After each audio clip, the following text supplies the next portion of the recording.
Hello friends, গ্রামীণ খুঁটিনাটিতে তোমাদের সবাইকে স্বাগত। শীতকালে আমাদের বাড়িতে ফুল গাছ লাগানো হয়েছিল। দেখো কীরকম মৌমাছি বসেছে। আজকে আমি তোমাদের সঙ্গে ধনেপাতার পকোড়া রেসিপি শেয়ার করছি। বাঙালির বিকেলের আড্ডায় চায়ের সঙ্গে টা না হলে ঠিক জমে না। আজকে তোমাদের সঙ্গে এই ধনেপাতার পকোড়া রেসিপি শেয়ার করছি। শীতকালে ধনেপাতা বিভিন্ন তরকারিতে দিলেও যেমন স্বাদ লাগে, তেমন এই পকোড়া করে খেলেও দারুণ লাগে। চলো প্রথমে এই ধনেপাতাগুলোকে তুলে ভালো করে ধুয়ে নেব।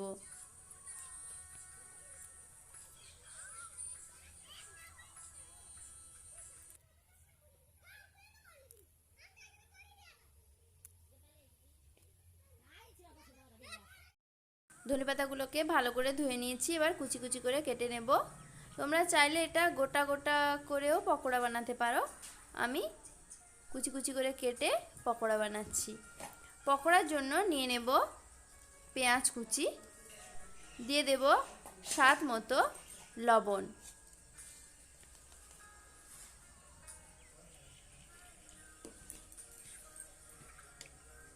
দিয়ে দেব এবার হলুদ গুঁড়ো, এবার দিয়ে দেব লঙ্কার গুঁড়ো,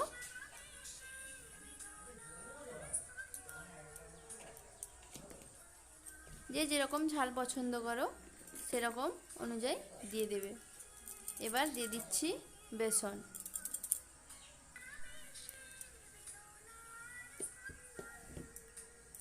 এবার একটু গোটা জিরে দিয়ে দেব, আর দিয়ে দেব কাঁচা লঙ্কা কুচোনো।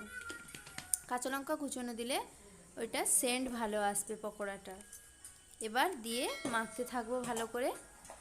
বন্ধুরা, এই পকোড়াটা বানানোর সময় এই মাখানোটাতে বেশি জল দেবে না। ধনেপাতা ধোয়ার সময় যে জলটা থাকে সেই জলটাতেই ভালো করে মাখবে, ওতেই হয়ে যাবে। এবার কড়াইতে তেল গরম করতে দিয়ে পকোড়াগুলো ছেড়ে দিচ্ছি একটা একটা করে।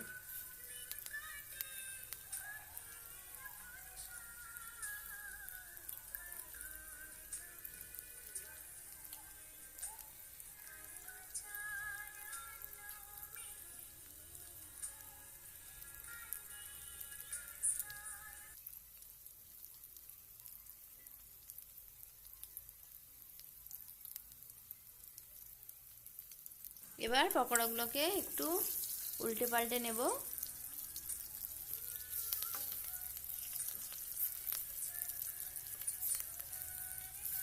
এই পকোড়াতে পরিমাণ মতো বেসন দেবে, বেশি বেসন দিলে এই ধনেপাতাগুলো বোঝা যাবে না।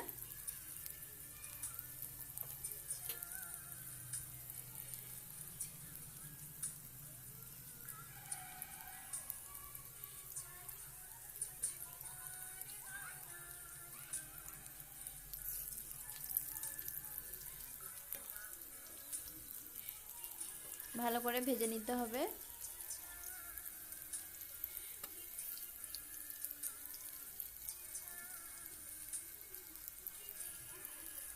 আমার ভাজা প্রায় হয়ে এসছে, এবার আমি নামিয়ে নেব। বন্ধুরা, এই রেসিপিটা শেয়ার করো এবং ট্রাই করো অবশ্যই, এবং কেমন লাগলো কমেন্ট বক্সে জানিও। এই মুচমুচে স্বাদের ধনেপাতার পকোড়া অবশ্যই বাড়িতে ট্রাই করো বন্ধুরা। আর আমার দেওয়া ভিডিওগুলো ভালো লাগলে অবশ্যই চ্যানেলটি সাবস্ক্রাইব করে দিও।